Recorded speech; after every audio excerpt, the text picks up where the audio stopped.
وبه نستعين على أمور الدنيا والدين والصلاة والسلام على أشرف الأنبياء والمرسلين سيدنا ومولانا محمد وعلى آله وأصحابه أجمعين.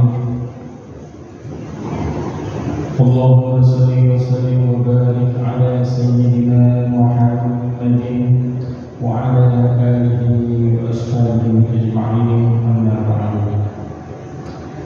Hadirin jemaah salat asar Masjid Ukhuwah Islamiyah Universitas Indonesia, marilah kita bersama-sama mengungkapkan syukur kita kepada Allah Subhanahu wa Ta'ala yang telah banyak memberikan kita nikmat-nikmat, terutama nikmat iman dan Islam, dan nikmat bisa melaksanakan sholat asar berjamaah. Salawat serta salam mudah-mudahan senantiasa tercurah limpahkan kepada Nabi Muhammad sallallahu alaihi wasallam yang menjadi suri tauladan bagi kita semua, dan juga Nabi yang bisa memberikan syafaat, dan mudah-mudahan kita yang hadir di masjid ini kelak mendapatkan syafaatnya. Amin amin ya rabbal alamin.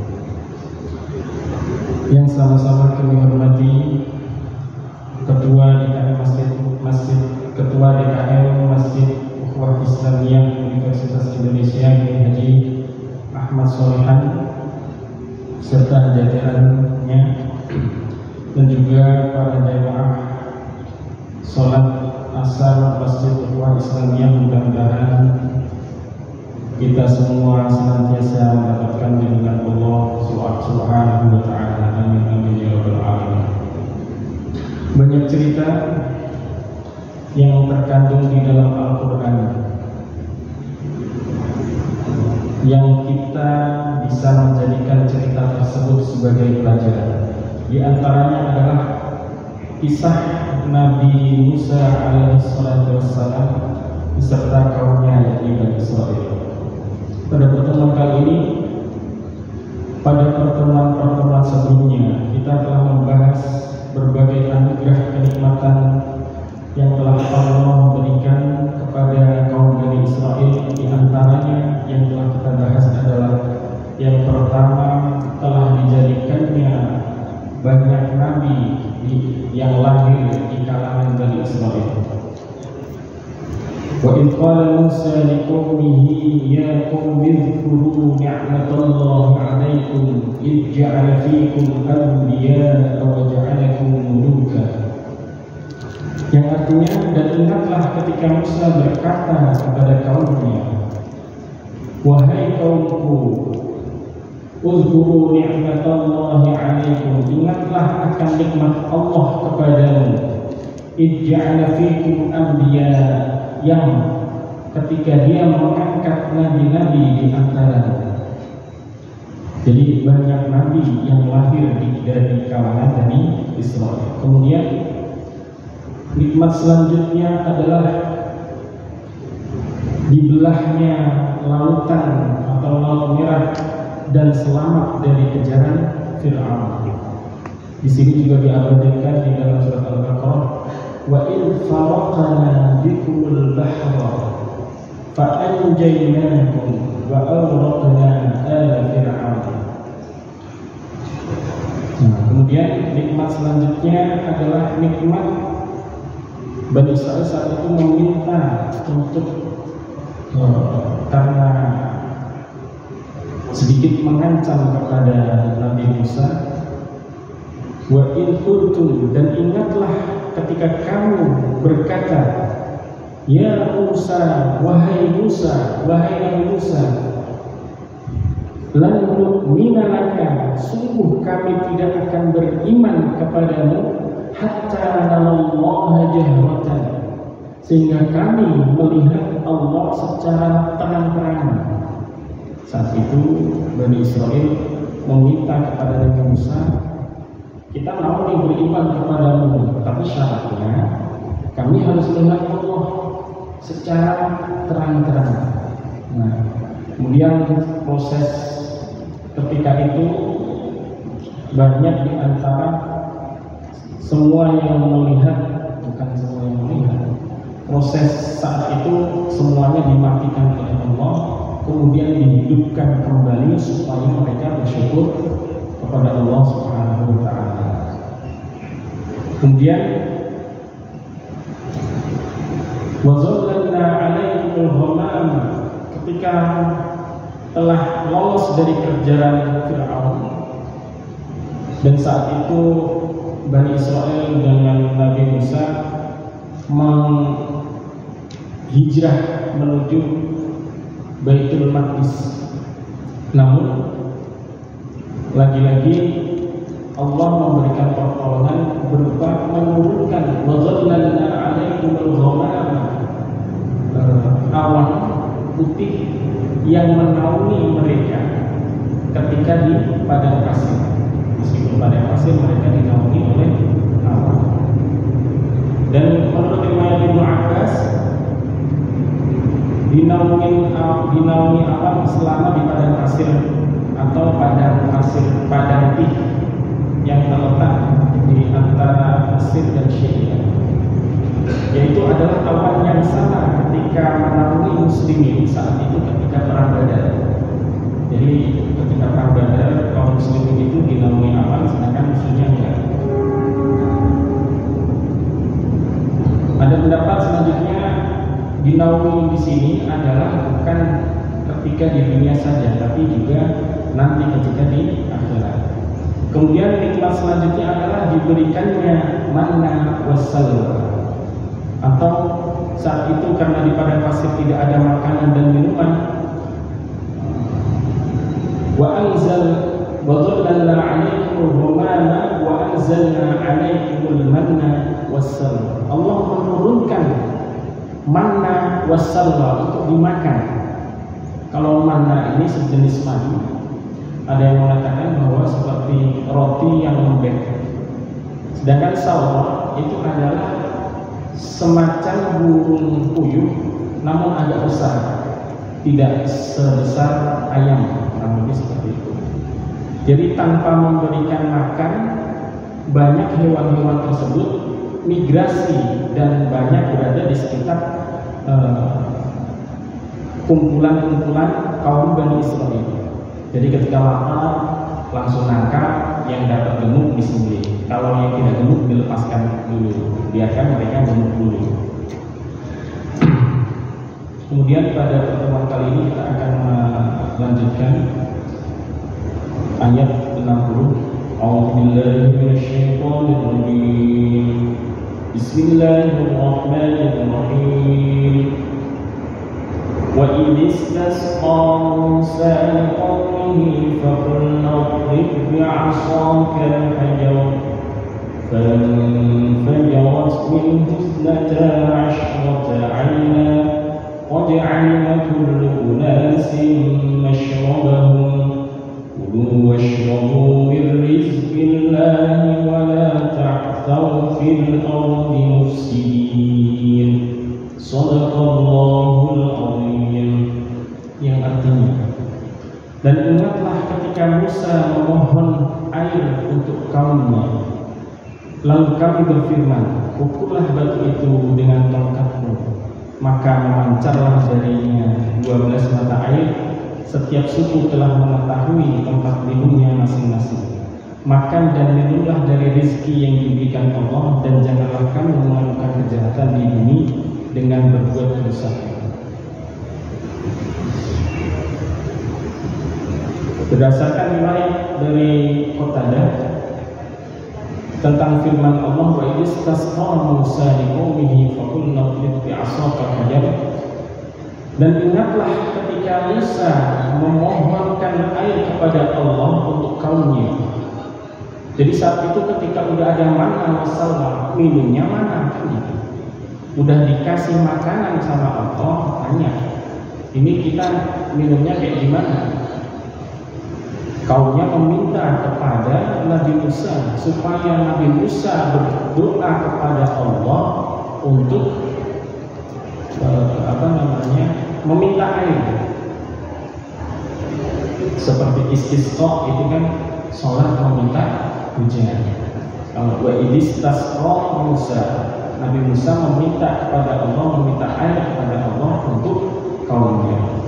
Nah, Qatadah berkata bahwa ini terjadi ketika mereka berada di Padang Tih. Padang Tih adalah sebuah lembah yang letaknya antara Syam dan Mesir. Luasnya kurang lebih 55 km persegi. Sebelum Manna wassalwa turun di Padang Tih itu, Allah menurunkan awan tipis untuk menaungi kaum Nabi Musa. Jadi tadi udah dinaungi, dikasih Manna wassalwa, habis itu masih minta lagi air. Nah, ini kurang air kita. Ketika mereka berada di Padang Tih, mereka mengadu kepada Musa agar memohon air kepada Tuhannya untuk mereka. Lalu Musa diperintahkan oleh Allah, fadrib bi'asakal hajar, maka pukullah, agar memukul Nabi Musa memukulkan tongkatnya ke batu Tur Sina yang mereka bawa. Jadi kumpulan dari Bani Israil dan Nabi Musa senantiasa membawa batu tersebut ketika pindah dari satu tempat ke tempat yang lain. Ketika singgah, Nabi Musa diminta request, kaumnya request kepada Nabi Musa untuk meminta air kepada Allah Subhanahu wa Ta'ala. Kemudian Allah memerintahkan Nabi Musa pukul batu tersebut. Maka memancarlah daripadanya 12 mata air, tiap-tiap suku mengetahui mata airnya masing-masing. Jadi di sini kurang lebih batunya itu hampir berbentuk kotak. Tiap sisinya memancar tiga mata air, dan tidak ada, tiap-tiap suku itu mengetahui. Jadi ada 12 suku yang dipimpin oleh Nabi Musa ketika hijrah menuju Baitul Maqdis. Nah, di sini kita mungkin bertanya-tanya, apa yang telah mereka lakukan? Kenapa sampai harus diturunkan Roman, diturunkan Manna wassalwa, bahkan sampai meminta air, kok nggak nyampe-nyampe kepada Baitul Maqdis? Apa yang terjadi?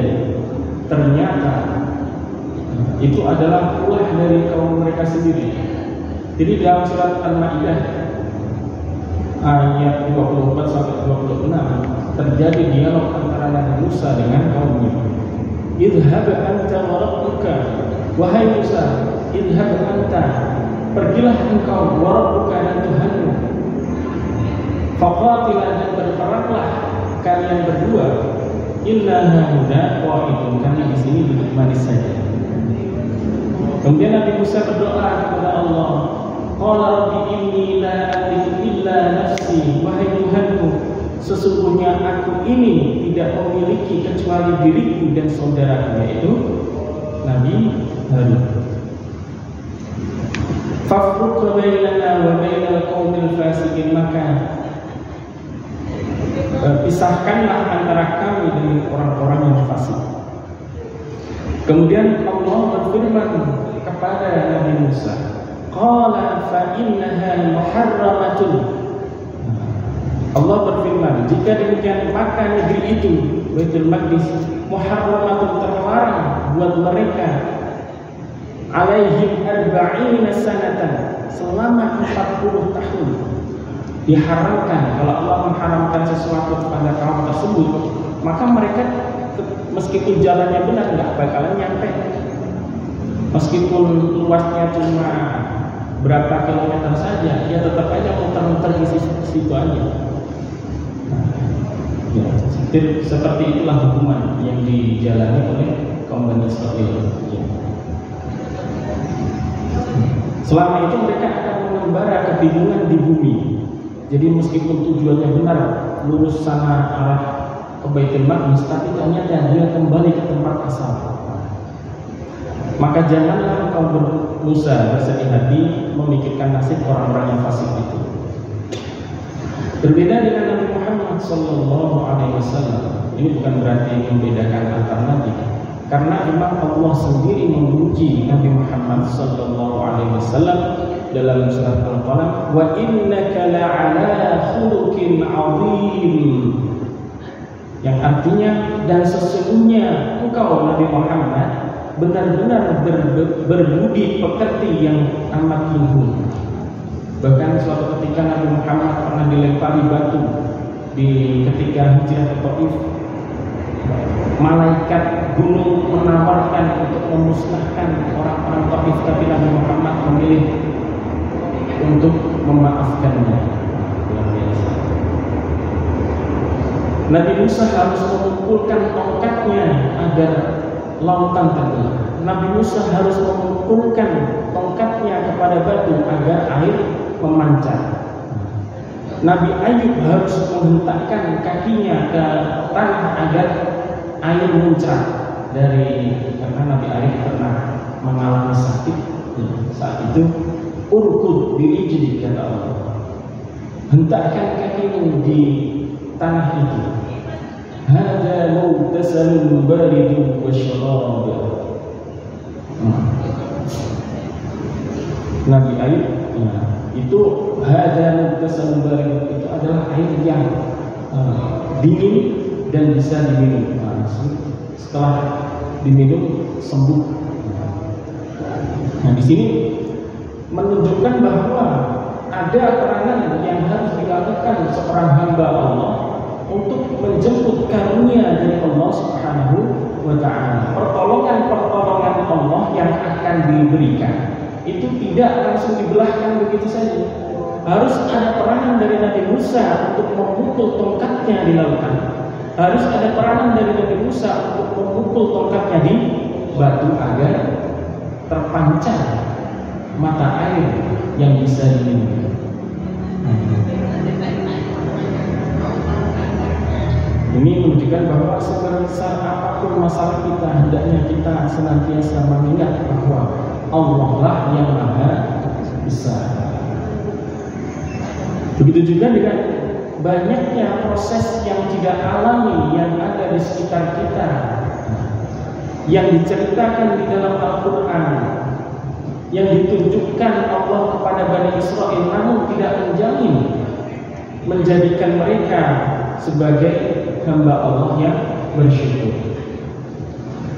Begitu juga dengan proses terjadinya manusia, ada proses yang alami, namun juga ada proses yang tidak alami. Allah Subhanahu wa Ta'ala berfirman, "Inna mathala Isa 'indallahi kamathali Adam." Sesungguhnya perumpamaan Nabi Isa, penciptaan Nabi Isa, kamathali Adam, seperti halnya penciptaan Nabi Adam. Khalaqahu min turab, diciptakannya Nabi Adam itu dari debu, dari tanah hitam. Tsumma qala lahu kun fayakun. Kemudian kami berfirman, kun, jadilah, maka jadi. Nabi Musa mengumpulkan tongkatnya. Kalau kita mengumpulkan tongkat ke batu ya buru-buru kan keluar air gitu. Apalagi ini batunya itu portable, bisa dibawa kemana-mana. Ketika hijrah ke sini dipukul lagi, keluar lagi. Begitu seterusnya sampai 40 tahun lamanya menjalani hukuman yang diberikan oleh Allah Subhanahu wa Ta'ala. Kemudian qad ja'ala likulli unasin mashrabahum. Sungguh tiap suku telah mengetahui tempat minumnya masing-masing. Ia diinformasikan Allah karena kondisi mereka tidak sama dengan kondisi manusia yang lain, di mana mata air yang dipancarkan Allah dari gunung dan bumi untuk sekian manusia adalah hak Allah dan tidak seorang pun berhak memiliki. Sebenarnya mata air yang ada di bumi ini adalah milik Allah. Jangankan mata airnya, langit dan bumi adalah miliknya Allah. Nah, banyak orang-orang yang berusaha atau pihak tertentu yang berusaha mengakuisisi kepemilikan mata air tersebut. Sedangkan yang dipancarkan dari batu tersebut itu dari batu mereka adalah dijadikan sebagai milik tiap-tiap suku. Jadi tiap suku itu tahu tidak bakalan berebut meskipun memancarnya dari satu batu, keluarnya 12 mata air. Semuanya ngambil ngantri di tempat yang harusnya dia mengantri. Nah, kemudian bagian ayat yang terakhir, qulu washrabu min rizqillah wa la ta'tsaw fil ardi mufsidin. Setelah Allah menurunkan manna wassalwa dan menganugerahkan air manna wassalwa, jadi adalah sejenis madu, kalau manna sejenis madu yang rasanya manis, yang turun langsung dari langit tapi mengenai pohon, diambil bisa. Kemudian salwa itu adalah burung yang seperti burung puyuh tapi agak besar, sehingga kalau lapar nangkap, sembelih, bakar atau goreng. Kemudian masih kurang nih, minta air. Nah, Allah memerintahkan pada hambanya untuk makan dari anugerah Allah dan minum dari air yang dipancarkan melalui batu, berarti dari Allah juga, dan melarang kepada hambanya agar tidak melampaui batas dan berbuat kerusakan di bumi. Jadi dikasih tahu hal yang harus dilakukan, bersyukur dan jangan berbuat kerusakan. Dalam ayat penggalan di atas menggambarkan kondisi solid dalam bersaudara, meskipun Bani Israil lagi-lagi meminta hal yang kurang dari pemberian. Ini kurang apa lagi nih fasilitas yang dikasih dari Allah? Makanan udah ada, minuman udah dikasih. Padahal tinggal bersyukur, ikuti Nabi Musa, selesai sebenarnya. Tapi lagi-lagi selalu meminta hal yang belum dikasih. Jadi kadang-kadang kita melihat apa yang belum ada di sekitar kita, tapi lupa apa-apa yang telah dianugerahkan Allah kepada kita. Alhamdulillah. Pelajaran yang bisa kita petik dari kisah ini adalah hendaknya kita fokus, hendaknya kita bersyukur atas apa yang telah Allah anugerahkan kepada kita semua. Bukan fokus pada sesuatu yang belum Allah berikan kepada kita. Karena kata Allah, la in syakartum la azidannakum. La in syakartum, jika kamu bersyukur, la azidanna. Kalau Allah berkata sungguh, Allah itu berarti ya berjanji bakalan, la azidanna, sungguh pasti akan aku tambah kepadamu nikmat-nikmat yang lain. Udah punya nikmat-nikmat ini, bersyukur atas nikmat yang telah dikaruniakan Allah kepada kita. Insya Allah Allah akan menambah nikmat-nikmat yang lain. Dan mudah-mudahan Allah Subhanahu wa Ta'ala menjadikan kita semua sebagai hamba yang terbaik untuk bersyukur atas karunia-karunia-Nya. Semoga kita bisa istiqomah untuk senantiasa bertakwa kepadanya dengan menjalankan segala perintah-perintahnya dan menjauhi segala larangan-larangannya. Amin amin ya rabbal alamin. Kemudian tafsir singkat dari surat Al-Baqarah ayat 60. Mudah-mudahan kita bisa istiqomah, bahkan nanti kelak mendapatkan gelar husnul khatimah. Amin amin ya rabbal alamin. Sekian, mari kita tutup dengan bacaan hamdalah dan doa kafaratul majelis. Alhamdulillahirabbil alamin. Subhanallahumma wa bihamdihi, asyhadu an la ilaha illa anta, astaghfiruka wa atubu ilaik. Assalamualaikum warahmatullahi wabarakatuh.